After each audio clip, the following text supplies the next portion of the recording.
Hello friends, welcome to my YouTube channel. आज हम पढ़ेंगे पास्ट टेंस। पास्ट टेंस का पार्ट 1।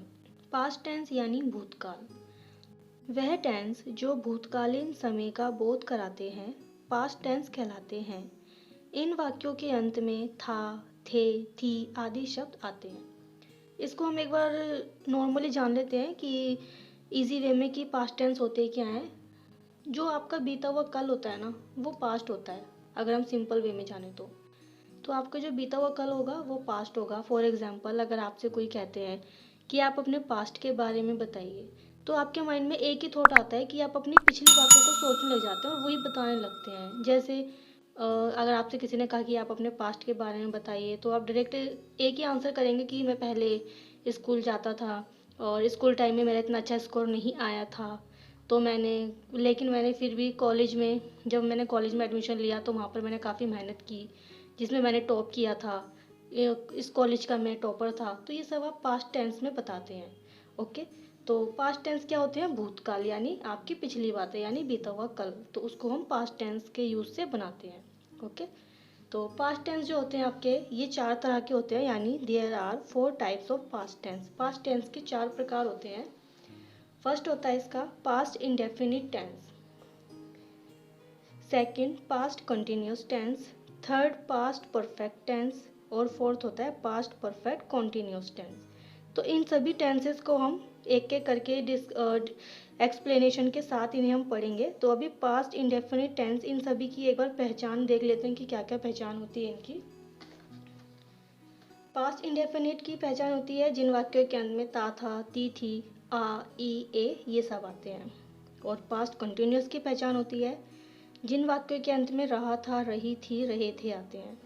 पास्ट परफेक्ट की पहचान होगी चुका था, चुकी थी जिनके अंत में आएगा। और पास्ट परफेक्ट कॉन्टिन्यूस टेंस की पहचान होती है जिन वाक्यों के अंत में रहा था प्लस टाइम आता है। तो इन सबको हम एक्सप्लेनेशन के साथ पढ़ेंगे। तो अभी हम पहले पास्ट इंडेफिनिट टेंस के बारे में पढ़ लेते हैं डिटेल से। ओके। तो पास्ट इंडेफिनिट टेंस, इनकी जो पहचान होती है वो होती है जिन वाक्यों के अंत में ता था, ती थी, ते थे आदि शब्द आते हैं, या फिर जिन वाक्यों के अंत में आ, ई, ए आदि की ध्वनि आती है, तो ये पास्ट इंडेफिनिट टेंस होते हैं। ओके। इसका एक एक्स्ट्रा रूल है। अगर आपको किसी सेंटेंस में yesterday, ago, once, long ago, one day या फिर लास्ट प्लस एनी टाइम, यानी लास्ट नाइट, लास्ट 2 आवर्स, तो इस तरह से लास्ट के साथ कोई टाइम दिया होता है, तो वो पास्ट टेंस को शो करते हैं, पास्ट इंडेफिनिट को शो करते हैं। अगर आपको किसी सेंटेंस में ये वर्ड दिखते हैं तो वो आप डायरेक्ट इनको देखकर पहचान जाइएगा कि ये पास्ट टेंस है। ओके। तो पास्ट टेंस में जो मेन वर्ब होता है, इसका थर्ड पॉइंट हम पढ़ेंगे। मेन वर्ब, यदि वाक्य सिंपल साधारण है, यानी अगर कोई सेंटेंस सिंपल है तो उसमें मेन वर्ब की सेकंड फॉर्म का यूज़ किया जाता है। पास्ट टेंस में, पास्ट इंडेफिनिट में, अगर कोई सेंटेंस सिंपल है तो उसमें सेकंड फॉर्म का यूज़ किया जाएगा। अदरवाइज मेन वर्ब की फर्स्ट फॉर्म का प्रयोग करते हैं, यानी अगर नेगेटिव और इंटरोगेटिव सेंटेंस है पास्ट इंडेफिनिट में तो उसमें हम मेन वर्ब की फर्स्ट फॉर्म का यूज़ करेंगे। ओके। और अगर कोई सेंटेंस सिंपल है तो उसमें हम मेन वर्ब की सेकंड फॉर्म का यूज़ करेंगे। इसके कुछ और नियम हैं, विशेष नियम हैं। अगर किसी फर्स्ट पॉइंट है इसका, अगर कोई ऐतिहासिक घटना हो उसको आप व्यक्त करना चाह रहे हैं, यानी ऐतिहासिक घटनाओं को व्यक्त करने के लिए पास्ट इंडेफिनिट टेंस का प्रयोग किया जाता है। जैसे फॉर एग्जाम्पल, राम ने रावण को मारा, यानी राम ने रावण को मारा, ये एक ऐतिहासिक घटना है। तो इसको कैसे बनाएंगे हम? राम किल्ड रावण। इसको जो फॉर्मूला, इसका स्ट्रक्चर है वो हम अभी आगे सीखेंगे। अभी आप फिलहाल एग्जाम्पल के थ्रू समझ लीजिए। ओके। तो ऐतिहासिक घटनाओं को व्यक्त करने के लिए पास्ट इंडेफिनिट टेंस का प्रयोग किया जाता है। एग्जाम्पल, राम ने रावण को मारा, राम किल्ड रावण। और भूतकालीन, सेकंड पॉइंट है इसका भूतकालीन। भूतकालीन आदत को व्यक्त करने के लिए भी पास्ट इंडेफिनिट टेंस का प्रयोग किया जाता है। जैसे हम पढ़ने जाते थे, भूतकालीन यानी पिछली बातों को व्यक्त करने के लिए, जैसे हम पढ़ने जाते थे, या फिर हम डेली पढ़ने जाते थे, या फिर वह लोग स्कूल जाते थे, है ना, तो ये सब पास्ट में होती हैं। We went to school to read, यानी हम पढ़ने जाते थे। We went to school to read.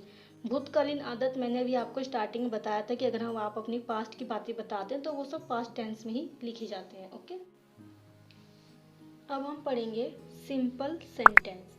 तो सिंपल सेंटेंस का फॉर्मूला होता है सब्जेक्ट प्लस मेन वर्ब की second form plus object. Note, साधारण वाक्यों यानी सिंपल सेंटेंस में हेल्पिंग वर्ब का प्रयोग नहीं होता, यानी इसमें ओनली सब्जेक्ट के बाद मेन वर्ब की सेकंड फॉर्म आ जाती है। इसमें कोई हेल्पिंग वर्ब का यूज़ नहीं होता, जैसे डिड या हैड, इस तरह से इनका यूज़ इज एम आर होते हैं ना, ये सब हेल्पिंग वर्ब होते हैं, तो इनका यूज़ नहीं होता इसमें only subject plus main verb की सेकंड फॉर्म प्लस ऑब्जेक्ट आता है। तो इसको हम एग्जाम्पल के थ्रू एक बार समझ लेते हैं। एग्जाम्पल है, वे बाजार गए। ये सिंपल सेंटेंस है, वे बाजार गए, तो ये आ गया, तो ये पास्ट इंडेफिनिट सेंटेंस है, पास्ट इंडेफिनिट टेंस है इसको, और ये बिल्कुल सिंपल वाक्य है, तो ये सिंपल सेंटेंस है। तो हम इसको इस फॉर्मूले के थ्रू बनाएंगे।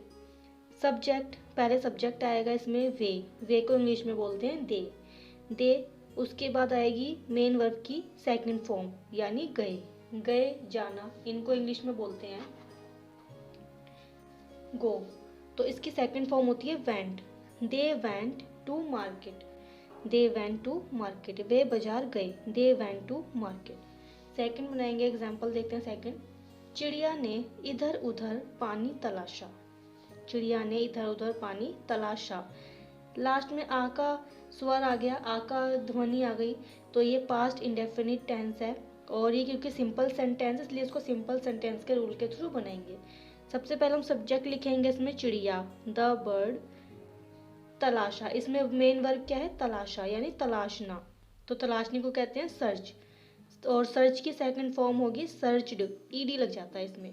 The bird searched water here and there, the bird searched water here and there. Okay, third example है, हमने पैसे इकट्ठे किए, हमने पैसे इकट्ठे किए। अब इसको कैसे बनाएंगे, सबसे पहले हम सब्जेक्ट लिखेंगे इसका हमने, वी, इकट्ठे करने को कहते हैं कलेक्ट, वी कलेक्ट, और मेन वर्ब की सेकंड फॉर्म बोलिए तो कलेक्टेड हो जाएगा, वी कलेक्टेड, पैसे को बोलते हैं मनी, वी कलेक्टेड मनी।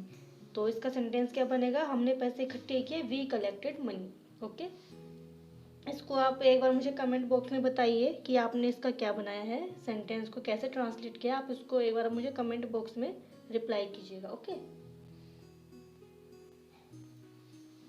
अब आते हैं past indefinite sentence, past indefinite tense का सेकंड नेगेटिव सेंटेंस। अभी हमने सिंपल सेंटेंस किया था, अब हम नेगेटिव सेंटेंस करेंगे। पहले हम इसका फॉर्मूला देख लेते हैं क्या होता है।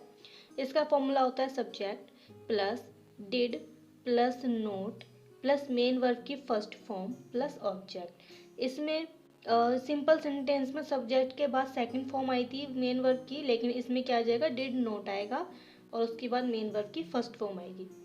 नोट, यदि किसी वाक्य में कभी नहीं आया हो तो नेवर का प्रयोग किया जाता है, यानी अगर किसी सेंटेंस में कभी नहीं आया हो तो उसके साथ नेवर का यूज़ किया जाएगा, और इसको भी हम अभी एग्जाम्पल के थ्रू समझेंगे। ओके, नेवर के साथ डिड नॉट का प्रयोग नहीं किया जाता, नेवर के साथ डिड नॉट का प्रयोग नहीं किया जाएगा, नेवर के साथ वर्ब की सेकंड फॉर्म का प्रयोग किया जाएगा। इसको भी हम अभी एग्जाम्पल के थ्रू समझेंगे।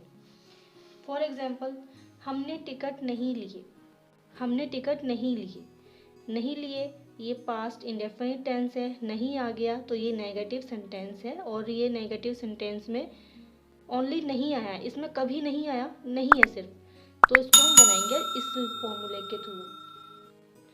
सब्जेक्ट, इसमें पहले सब्जेक्ट देखेंगे हमने we, did not, verb main verb की फर्स्ट फॉर्म लेना, लेने को टेक बोलते हैं, टिकट का ticket, we did not take tickets. Okay, next example, वह कल हॉकी नहीं खेला, वह कल हॉकी नहीं खेला, कल आ गया यस्टरडे यानी, तो ये तो इससे कल से ही पता चल रहा है कि ये पास्ट इंडेफिनिट टेंस है, अभी मैंने आपको स्टार्टिंग में बताया था।